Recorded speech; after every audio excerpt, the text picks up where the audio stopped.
Good morning, good afternoon, good evening. Also for the people in the future, we'll play back the YouTube.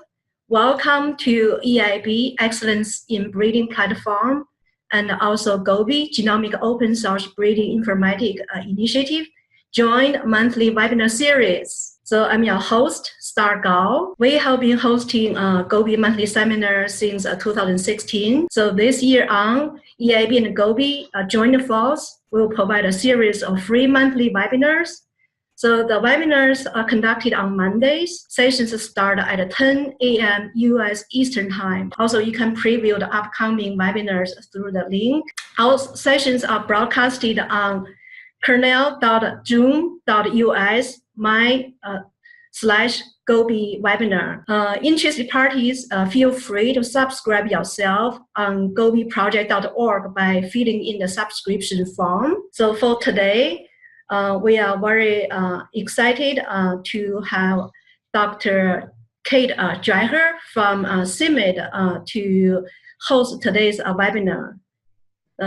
A little background about Dr. Kate Dreher has been leading data management, covering both genomic data management systems, also breeding data management systems.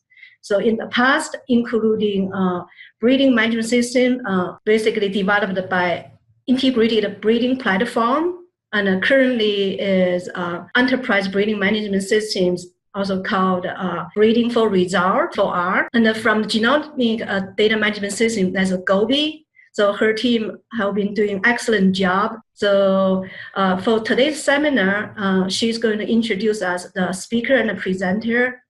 With that, hear me? I want to thank you for giving me the opportunity to introduce our speaker today, and I thank Sam very much for joining us and giving us an introduction and a demonstration of the toolkit associated with the Excellence in Breeding platform.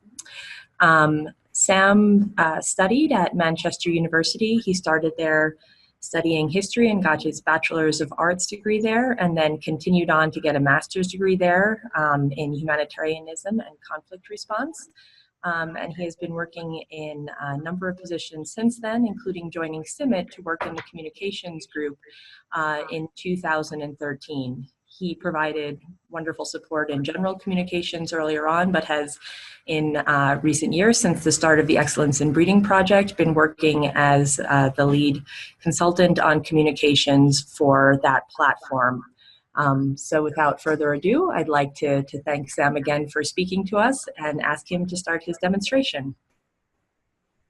Thank you, Kate, for the very full introduction. Yeah, so I work with Excellence in Breeding as a communication specialist, but my role has kind of expanded to include a lot of design, and including the design of this toolbox, where we're thinking about how best to share information among the community, the breeding community, in the CGI and NAS. So Excellence in Breeding, just to recap very quickly, I mean, it's a CGI initiative to improve rates of genetic gain being achieved in the CGI and NAS breeding system. We have a number of different initiatives going on. So we work in 5 areas, more or less. It's been a little bit in flux, but now we're a bit more settled. So module 1 is product design and management. So that's under George Koch, and he's really focused on right now using the concept of product profiles to set breeding targets, which are based on customer needs, the implementation of a stage gate system for managing those product profiles, and that's going to evolve in the future. Module 2, which is currently being led by Michael Quinn as the platform leader, but we're soon to recruit, I think, a dedicated leader for this, is really what ties it all together. Optimizing the breeding schemes, making sure that those changes which need to be made in order to make the best use of new technologies and approaches are really embedded in breeding programs. And the main initiative right now are continuous improvement plans, which I think all centers are completing for March. And then we have genotyping, phenotyping, and data modules. So that's the full spectrum of areas, including breeding, which you have incorporated into this. And so, for example, into the website, we've built a product profile building tool. But really, the main function which we want to provide in order to support this community and the improvements being made is the Toolbox, which I'm going to introduce now. So currently we're in a first stage implementation. You can visit this on our website. It's public. It's not been fully released because there are a few things which need to be worked on still, which I'll go into. And it's been built by Solomon Sirak, who's our specialist based in Ethiopia. So it's all built in Drupal, and the search function is the main function of the Toolbox, and we've tried to have quite a responsive live kind of feel. So you can search for tools, and we have different types of tools. This is going to change because currently manuals and things of that nature are included in tools, and most people don't find that very intuitive. So we're going to divide that into tools, which are Excel documents. For example, we have quite a few documents from phenotyping, and we're going to split off all the manuals into a separate section, and then learning we're going to keep with e-learning, because we're going to integrate quite strongly with the CIMMYT LMS system. But there's going to be an excellence in reading view, and we'll find a way to sort content like that. So the search is quite simple. I mean, hopefully it works. Of course, there's always an issue in these demonstrations. So you can see that we have an introduction to EIB Galaxy instance, which is quite relevant for Gobi there. We've got HTTPG, and you can access your search straight from here directly, or in results being pulled. We have currently a free tagging system, which probably at some point we will lock down when we have a little bit more experience with how we want the system to be. And it will search across titles and the base descriptions. So yeah, it's quite simple there. So I'm just going to go into HTTPG to show you how it's done. So we have all of this content is sorted by the content type, and finally the module. So this is entirely related to genotyping. And one of the first big decisions we made when designing this toolbox is that instead of having each entry being focused on a particular document, the entries will exist as higher entities. For example, HTTPG, it's a service provider. There's going to be lots of different documents which you might want to access. So you have a basic page where you can describe everything, contact details, and then you can attach the documents. And each one of these has its own author and title and description. And so you can go to it there. So, and yeah, Milka's been helping me a lot with this. And also we have information from Intertech, who's the main service provider, and an archive of markers. And maybe at some point we will develop this. Right now it's not the hugest priority. So, I mean, that's the toolbox. There's already quite a lot of content loaded into it. And so we just have a few more things to change about it to improve it. You can see it just loads up live instead of being the content in the toolbox so far. But we're hoping to release soon. So I'm really interested in hearing from you. I mean, in the community, how do you see this tool as a means to share information? How would you go about developing content for the toolbox? Because that's the main functionality we need to focus on. Right now, we're working on implementing a simple forum, and we aim to use that as the main means to continuously update and develop new content for the toolbox, because I think that's the most important side. It's not just getting the content into the toolbox in a searchable fashion, it's making sure that it's kept up to date and that we're working collaboratively on new content, because that's what excellence in breeding is all about. So that's a very quick run through of the toolbox. Does anybody have any questions or comments? I was wondering if you could show an example maybe of a software, maybe something like Curly Whirly or Flapjack. If you go there, how does it provide a link to download it, or for example? Yeah, so for example, Flapjack, we have the description here. We have links, the documentation. That's the homepage for Flapjack.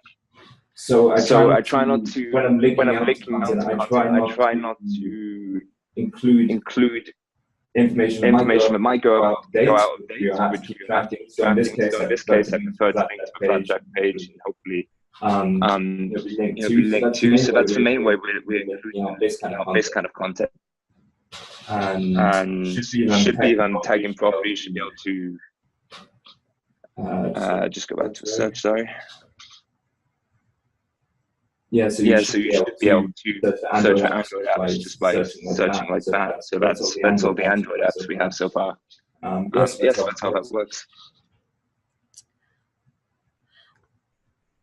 I was also wondering, in case another organization wants to submit a tool here for inclusion, what would be the procedure for doing that?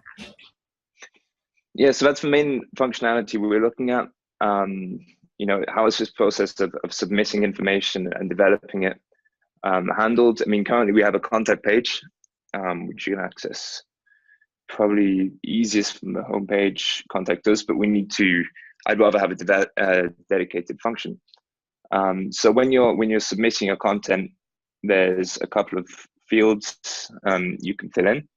So we would probably develop a request for upload on this, and then we would have validation handled by the module leaders, or they could designate someone who is responsible for managing and uploading the content, because in my role I can make sure everything is formatted correctly, but all the fields are filled. I have no expertise to say this should be or should not be on the toolbox. So that's the main thing we're looking at having.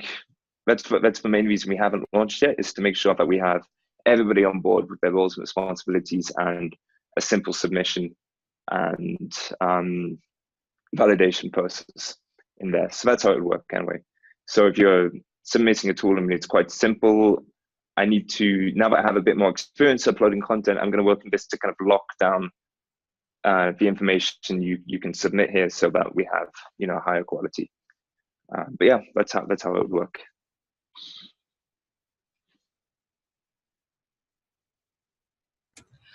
Are there any other questions from anyone who's attending the seminar?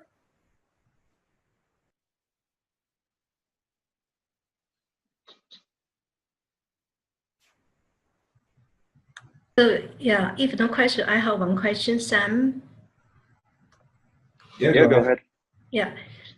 So when there are different links, what's your strategy to maintain the updated links from different projects? So microphone on, okay, it will be automatic link verification on the website, so we can tell if a link goes dead. However, if something goes out of date or needs to be updated, there will be the responsible person in each module responsible for everything in their area being up to date, for checking. But the main way, I guess, will be through community validation.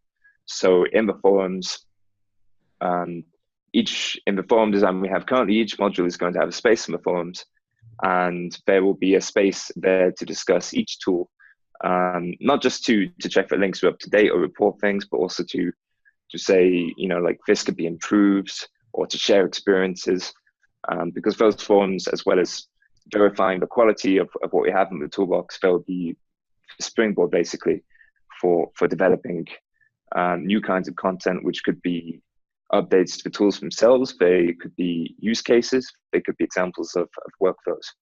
So that's how that would work. All right. Yeah. So just another question for me to follow up on that forum idea. Would it be sort of a separate space that people would have to go to, or from the bottom of the page? I mean, I think one of the original conceptions was sort of that if you had a page, you could see comments and sort of like thumbs up or likes on the page, or just something so that people could provide commentary directly there. Is the forum like integrated with each tool or a separate entity? So yeah, it's a very good question. So I think probably what we have a comment functionality, so we add a comment functionality here. But really, when we're talking about these spaces, we're talking about internal and external now. So I mean, we've had conversations with two of us in the data community of practice. You're moving ahead with the application of Slack for discussion, and we've decided not to go with Slack because there's a lot of advantages for us to keeping all of our systems within the same Drupal instance. So but Slack I completely support for the data management community of practice. Comments on the tools themselves, yeah, we can think of that as being more public. We're not sure we have a rating system yet. I mean, there's a lot of issues around that, which we would possibly conceive of. However, yeah, I mean, the forums would be the main, if we think, quasi-internal to Excellence in Breeding. So you will be able to view most forums publicly if you're not logged in. To participate, you would need an account to be logged in, and then that would make you essentially a kind of a member of the Excellence in Breeding platform, and then that's where the real, I guess, the meat of it would happen. So we would monitor the comments page to see if there are any kind of issues coming up. Yeah, we would have to design that in a way that we don't create confusion over these different spaces.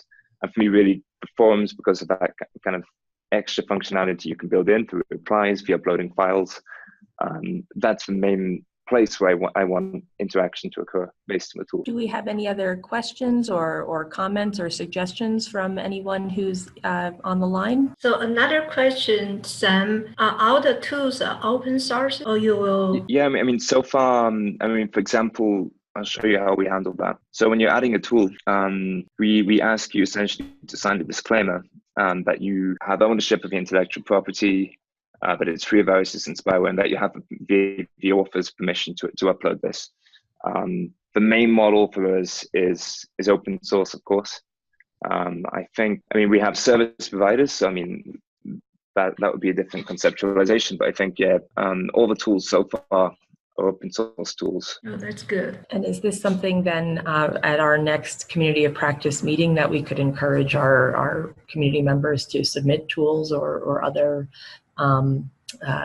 workflows or other things that they think would be useful to the community, or what would be the timeline for trying to encourage more submissions? Yeah, I think as soon as possible. So currently submissions we can handle, basically you share the content with me, I can share with you a template before we have a full process defined. And yeah, I really encourage that the community begin to develop content to think about how this can be used. And of course, we're still in a pre-version 1 stage. So if you see new functionalities which you want to be built in, I mean, now is a great time that there's, everything is still in a little bit of flux. We won't be thinking about version 2 for that kind of thing. So yeah, please discuss this. I mean, I'm going to also attend and listen into as many meetings as possible. I'm really interested in knowing about the community of practice and being able to, in my other role as a communication specialist, and being able to report on the collaborations which are going on. And yeah, please let's be in contact about this and make it the best resource possible. Great, thank you very much. So then I think I can go ahead and thank Sam for giving us an introduction to the Toolbox, for coming in on this Monday morning to help us show us some of its highlights and to give us the opportunity to provide feedback on it as they continue to develop this useful forum for the Excellence in Breeding platform. So thank you.